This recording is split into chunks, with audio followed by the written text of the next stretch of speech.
Hi, I'm Umbreon Libris, and this is my Pokemon Violet Adventure Journal. Since I was already at the Academy, I started the day doing all of the other classes that I had available, all level 4 and 5 classes. It was nice to see more classes that were actually about the subjects that they are supposed to be about, like the math class being about probability, or the art class being actually about a local artist.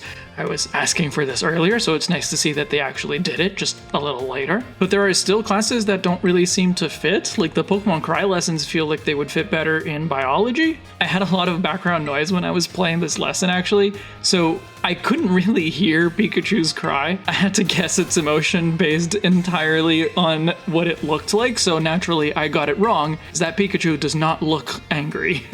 But I did watch it back and listen for the differences when I was reviewing the footage just now, so it's nice them showing off the cry modulation. I still feel like they need to do that a lot more, and ideally not use the electronic cries for these old Pokemon. Give them something more natural. And I'm also still finding it annoying how very basic topics about how the game works are showing up really late. Like, I already have 6 badges at this point, and I'm now getting the lesson on how auto battles work? Come on. Saguaro accidentally outing Arven was pretty funny though, I'll give him that. Since I had just recently heard the story of the 4 treasures, I decided to check in on the one shrine that I knew where to find, the purple shrine in the south area. It still had 1 chain attached to it, so I figured I must have missed a stake somewhere. Oddly, I found it really easily and really nearby. It feels odd that I would have missed this one, but I guess this game is big enough that can happen. So I pulled out the last stake, unlocked the shrine, and found Wo-Chien. It is a really cool Pokemon. The combination of the pile of leaves with the snail and the wooden spiral shell, it all fits together beautifully. And it's got a sweet name too. Like, I didn't give it a nickname because I just think Wo-Chien is such a cool name. It probably would have gotten some time on the team, even though I think it's a pseudo-legendary and I don't usually use those on my team. But the only reason I didn't put it on was because it has the exact same types as my starter Punk. But I'm really happy with that Pokemon design, so I'm excited to find the other treasures as soon as possible. But next, it was time to start exploring the northern part of the map. But I wasn't sure if it would be better to approach from the northeast or from the northwest.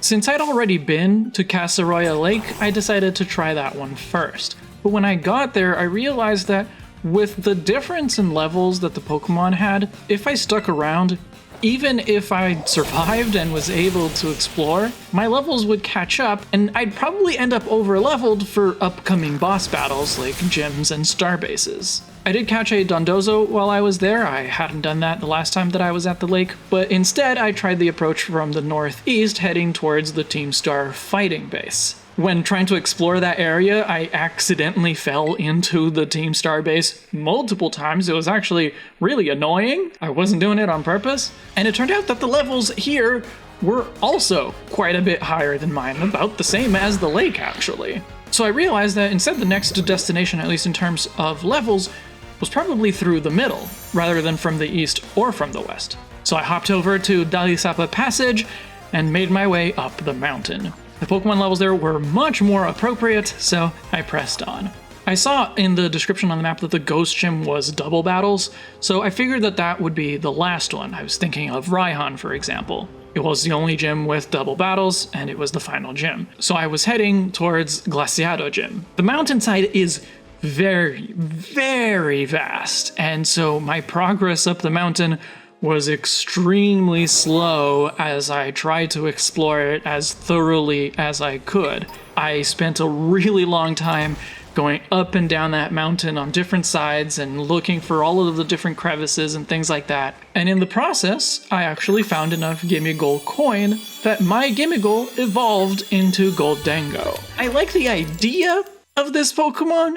It makes sense to me that once you collect enough gold coins that your gold collecting Pokemon would possess all of them and turn all of those coins into part of its body. I like that. But the Cheese String Man design is really unappealing. The hair in particular really throws me off. I did still give it a chance though, because Nemona challenged me to a battle right before the Glaseado gym.